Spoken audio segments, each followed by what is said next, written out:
Salut mes chers élèves, maintenant on va passer à la deuxième partie qui concerne le programme de formation en deuxième année du baccalauréat filière sciences économiques. Et bien sûr on commence par le chapitre numéro 1, à savoir l'analyse du bilan. Donc cette analyse du bilan va nous permettre d'avoir une image réelle et bien éclaircie sur la situation financière de l'entreprise. Pour démarrer notre cours, on va découvrir ensemble le plan qu'on va suivre dans ce cours-là. Donc on va commencer par le passage d'un bilan comptable au bilan financier, mais pour le faire, on va faire une petite récapitulation concernant le bilan comptable, pour ensuite définir et présenter le bilan financier. Concernant le passage du bilan comptable au bilan financier, on va découvrir ensemble les conditions à respecter et les étapes à suivre pour aboutir finalement à un bilan financier. La deuxième moitié de ce cours va porter sur l'analyse par la méthode des ratios. On va découvrir des ratios qui vont nous permettre de porter bien sûr une appréciation sur la situation financière et les performances de l'entreprise. Dernier élément qu'on va étudier, c'est l'étude de fonds de roulement, bien sûr, qui vise le même objectif, c'est de donner une image bien éclaircie sur la situation financière de l'entreprise. Mais durant cette séquence, on va se focaliser seulement sur la première partie, à savoir le passage du bilan comptable au bilan financier. Donc, comme j'ai déjà dit, pour étudier ce passage, il faut absolument démarrer par le bilan comptable. Donc, sa définition qui a été déjà vue dans le programme de la première année. Alors, c'est quoi un bilan comptable? C'est un document qui décrit la situation patrimoniale de l'entreprise à une date donnée. Il est établi suivant les principes comptables fondamentaux, principes de prudence, de spécialisation des exercices, du co-historique, ainsi de suite, et selon les choix effectués par les dirigeants d'entreprise en matière des amortissements et des provisions.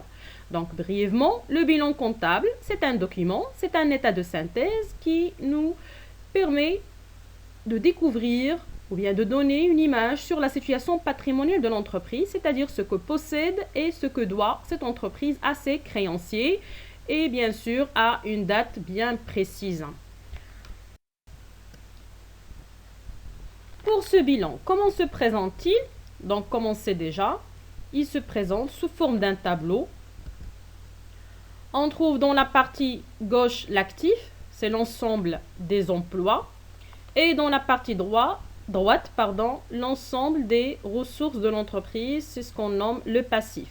Alors pour l'actif, on trouve l'actif immobilisé, c'est l'ensemble des éléments dont dispose l'entreprise et qui sont coûteux et aussi ils restent durablement au sein de l'entreprise.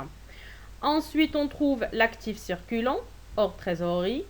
Donc, c'est tout ce qui est créances, stock, TVP, ainsi de suite. Donc, qui aide à l'exploitation de l'entreprise, à l'exploitation de son activité. Et finalement, la trésorerie active, c'est la liquidité, c'est l'argent dont dispose l'entreprise, que ce soit dans son compte bancaire ou bien dans sa caisse. Après, on a le passif. Donc, premier élément du passif, c'est le financement permanent. Donc, ce sont des ressources permanentes, durables, que ce soit les capitaux propres ou bien les dettes à long terme, c'est-à-dire les emprunts dont l'entreprise va rembourser après une échéance à long terme. Ensuite, il y en a le passif circulant, hors trésorerie. Ce sont aussi des dettes empruntées par l'entreprise ou bien des dettes qu'il doit rembourser à ses créanciers, mais qui ont une échéance moins que celle du financement permanent. Donc, c'est ce qu'on appelle l'échéance à moyen terme. Finalement, on a la trésorerie passive aussi. Ce sont des dettes, mais dont l'échéance du remboursement est très minime.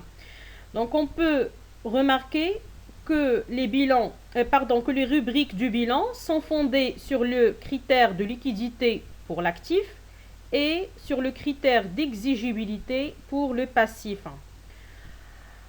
Ici, dans cette remarque, on dit que les éléments du bilan sont classés selon leur fonction, c'est-à-dire selon leur appartenance au cycle d'exploitation, courte durée, donc c'est ce qu'on vient d'expliquer, ou du cycle d'investissement, longue durée. Alors après cette définition, voilà, donc c'est ce qu'on vient de dire pour la structure du bilan. On commence par ce qui est dans l'actif, dans la partie active, on commence par ce qui est peu liquide. Donc c'est l'actif immobilisé avec toutes ces rubriques, que ce soit pour les immobilisations corporelles, incorporelles ou bien les immobilisations financières. Donc arrivons finalement aux éléments qui sont les plus liquides, à savoir la trésorerie active.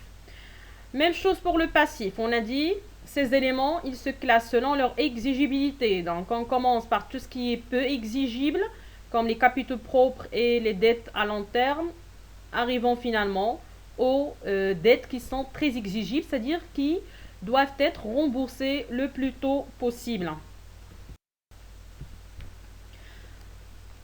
Donc après avoir défini et présenté ce qu'est un bilan comptable, donc on va se poser la question pourquoi l'entreprise doit passer à un bilan financier. Pourquoi ne se limitera pas à un bilan comptable? Parce que tout simplement ce bilan comptable présente plusieurs limites qui ne vont pas permettre à l'entreprise ou bien à ses partenaires d'avoir une image claire et nette de sa situation financière.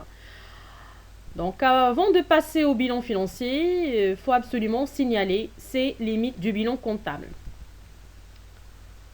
Donc la première limite, c'est la présence d'un actif fictif. C'est-à-dire actif fictif, ce sont les immobilisations en non-valeur qu'on trouve dans la première rubrique de l'actif immobilisé. Ces immobilisations en non-valeur sont comptabilisées en actifs immobilisés, comme je viens de dire, alors qu'il s'agit que des charges et qui n'ont aucune valeur. Donc ce sont des charges qui sont supportées au début de démarrage de l'entreprise et qui ont été signalées en tant qu'immobilisation parce que sont coûteuses et leur bienfait est durable pour l'entreprise. C'est pour cela.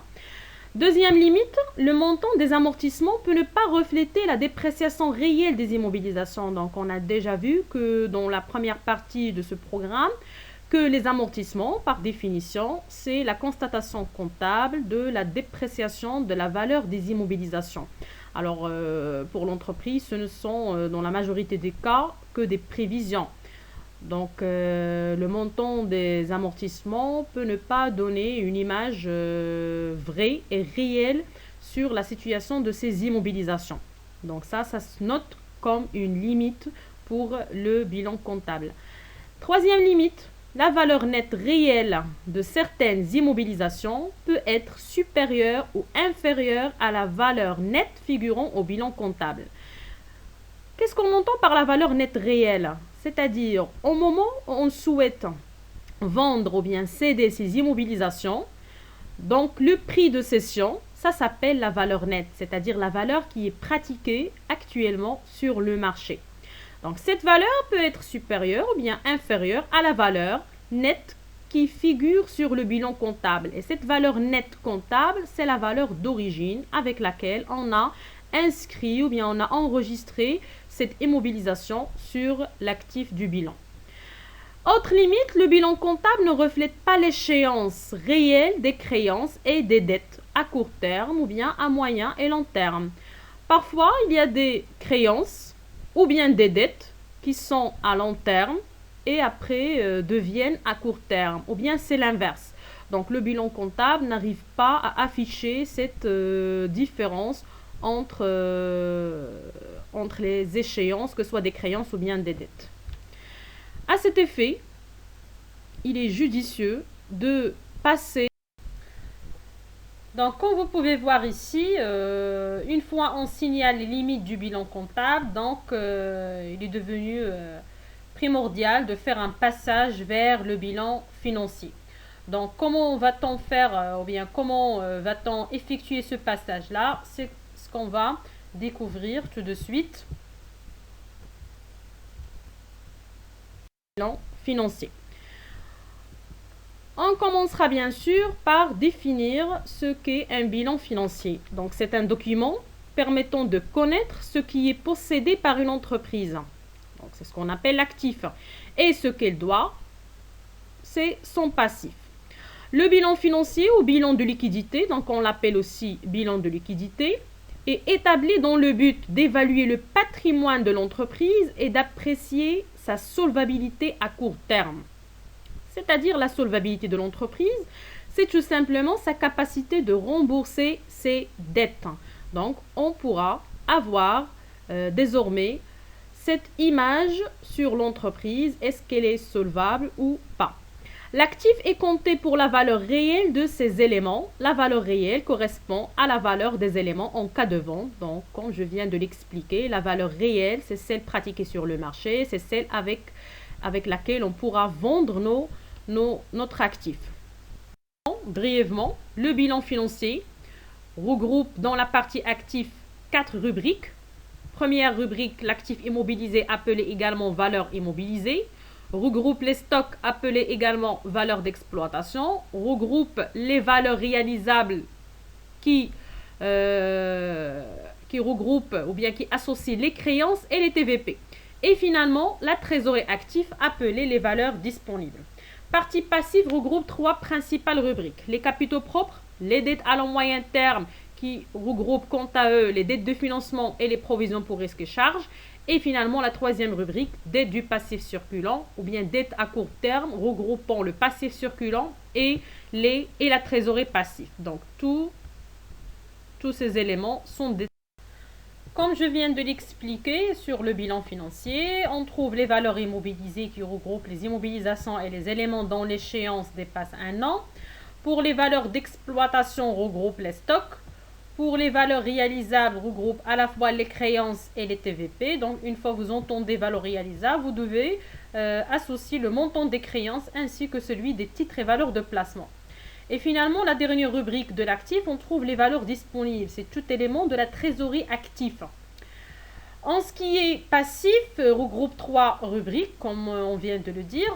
Les capitaux propres, les dettes à long moyen terme. Mais il faut faire attention, pour les dettes à long moyen terme, regroupe en même temps les dettes de financement qu'on trouve dans la rubrique 14 et les provisions durables pour risques et charges qu'on trouve dans la rubrique 15.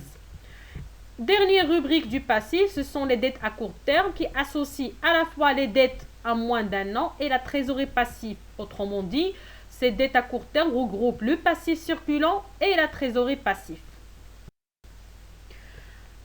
Après avoir vu le bilan financier, sa définition et comment se présente-t-il, maintenant on va passer à la troisième étape, c'est le passage du bilan comptable au bilan financier. Bien sûr, ce passage se base sur les limites que présente le bilan comptable et le bilan financier vient pour répondre à ce besoin qui est le fait d'éclaircir et de donner une image plus réelle sur la situation financière de l'entreprise. Donc, pour faire ce passage, l'entreprise doit absolument effectuer certains retraitements. Ces retraitements passent par 2 étapes. La première étape, c'est les redressements. Ensuite, la deuxième étape, c'est les reclassements. Donc, qu'est-ce qu'on entend par ces redressements et ces reclassements? C'est ce qu'on va voir de suite. Pour les redressements, se base sur 2 éléments. Premièrement, il faut éliminer les immobilisations en non-valeur, ou bien ce qu'on appelle l'actif fictif. Donc, toutes les immobilisations en non-valeur doivent être éliminées de ce bilan. Deuxième élément, c'est la constatation de la plus-value ou moins-value. Comment va-t-on calculer ces plus-values ou bien moins-values? Tout simplement en faisant une comparaison entre la valeur comptable et la valeur réelle. Donc, comme j'ai déjà dit, la valeur comptable, c'est celle inscrite avec l'immobilisation en premier temps sur le bilan comptable. Et pour la valeur réelle, c'est la valeur qu'on va utiliser au moment où on souhaitera bien sûr céder ou bien vendre notre immobilisation. C'est la valeur pratiquée sur le marché, si on veut dire. Une fois on a terminé avec ces 2 redressements, on va passer au classement. En quoi consistent les reclassements? c'est le fait de reclasser des postes de l'actif en fonction de leur liquidité et ceux du passif en fonction de leur exigibilité. Donc on a déjà expliqué, on a dit que le bilan, les rubriques du bilan se classent selon deux critères. Pour l'actif, c'est selon la liquidité, donc du peu liquide au plus liquide, c'est-à-dire d'une façon croissante, et pour les éléments ou bien les rubriques du passif selon le critère d'exigibilité, du peu exigible au plus exigible.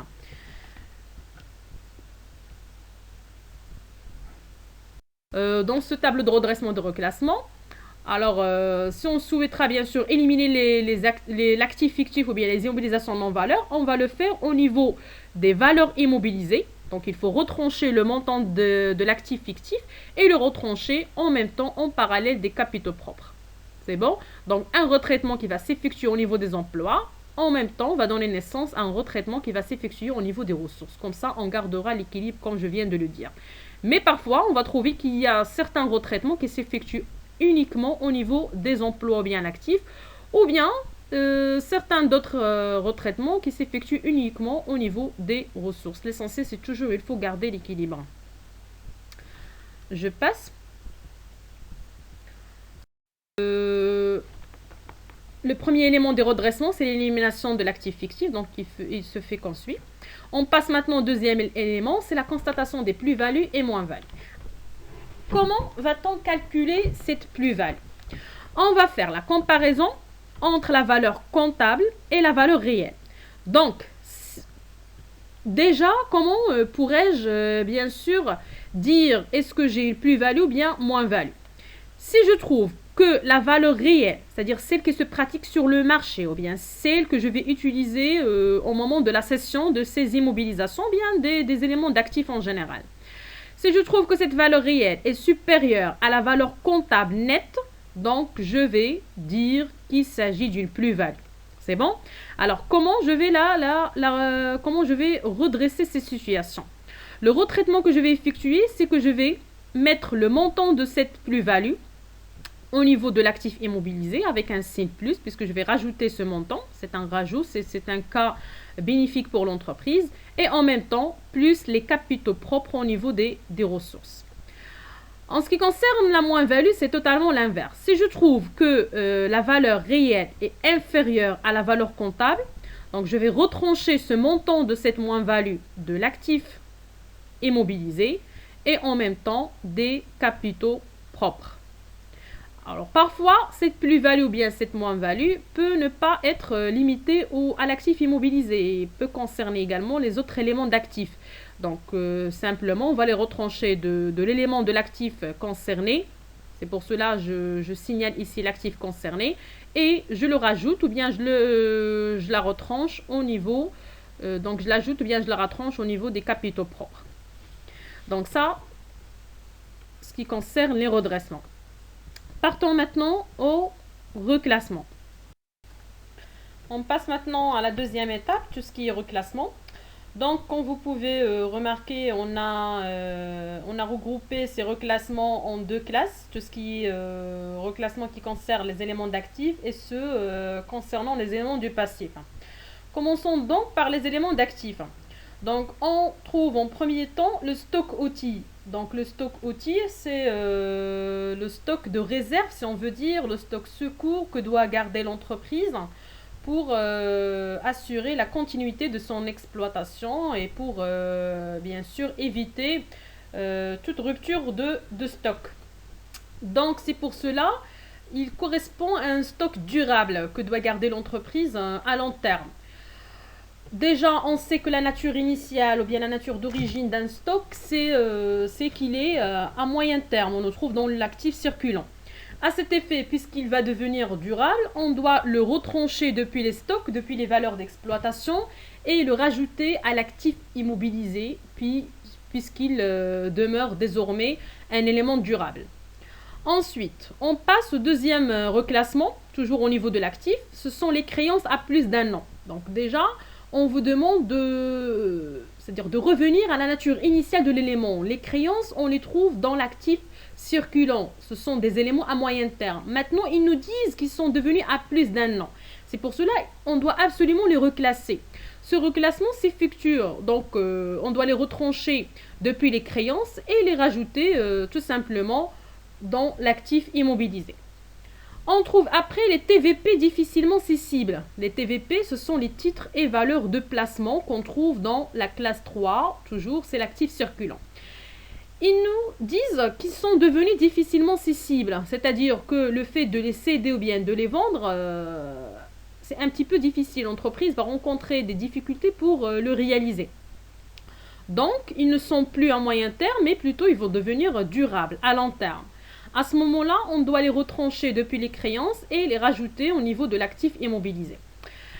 Le cas inverse, c'est que les TVP sont devenus facilement cessibles. On peut les liquider immédiatement.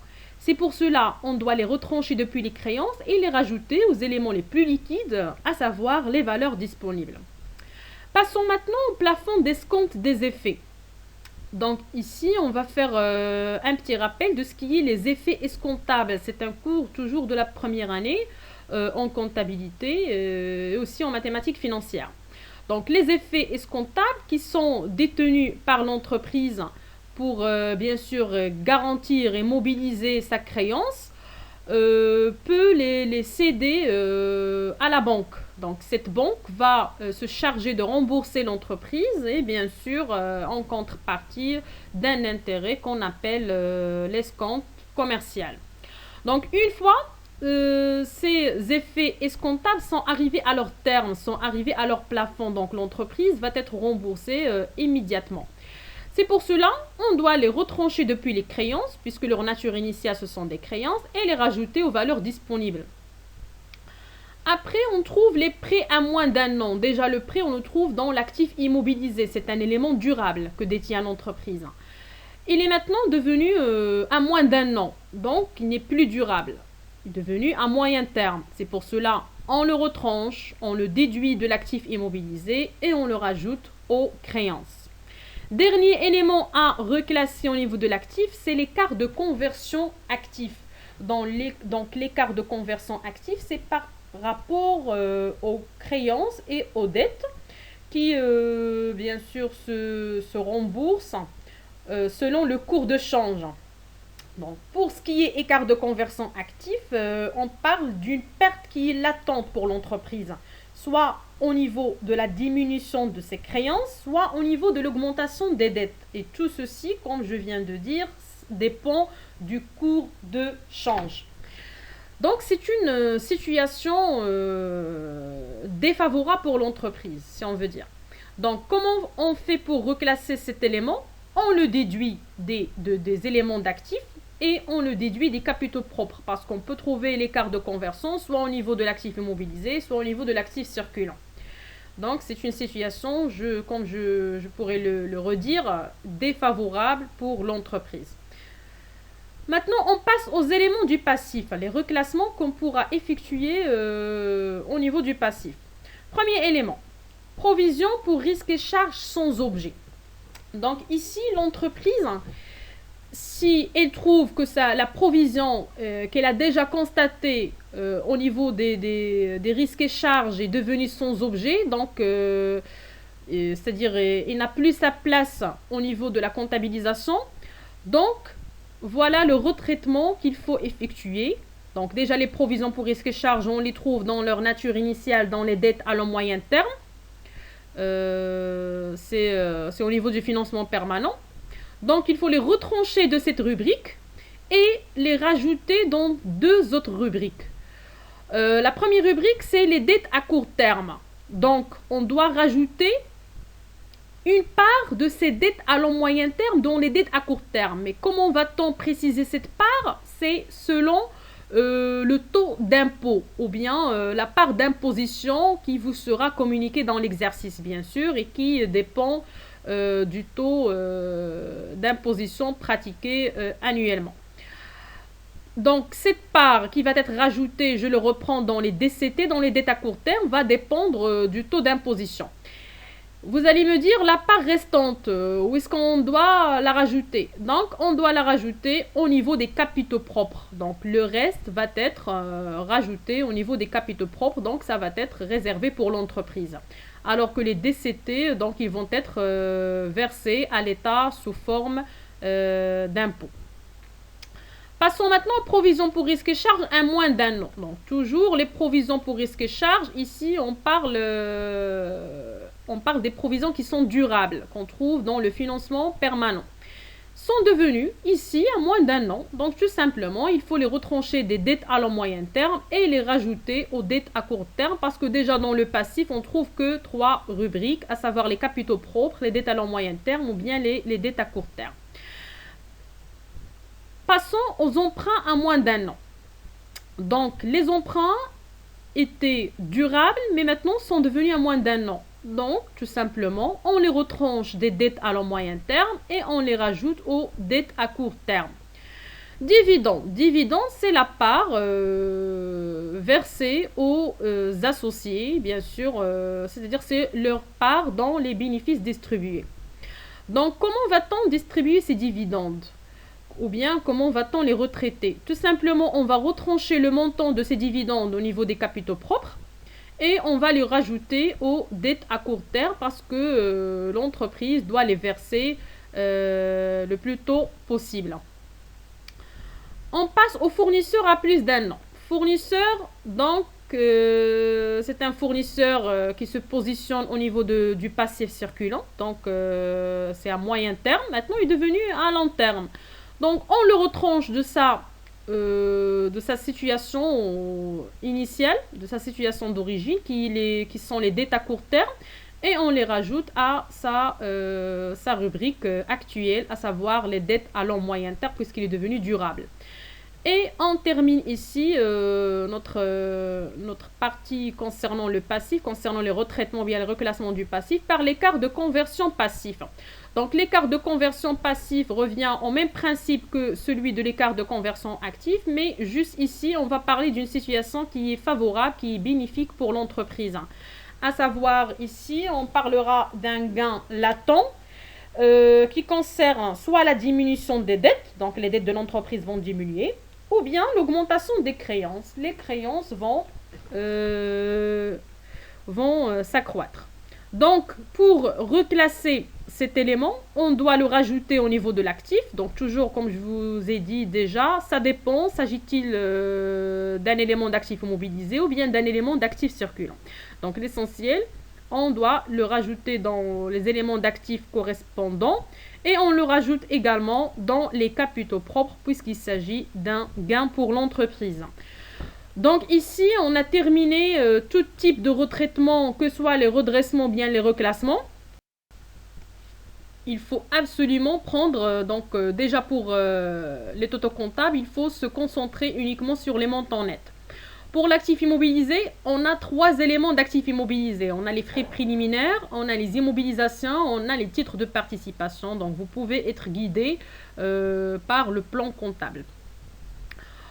Après les valeurs immobilisées, donc on va réunir la somme de 2425 plus 47 600 et 10 500 dirhams bien sûr.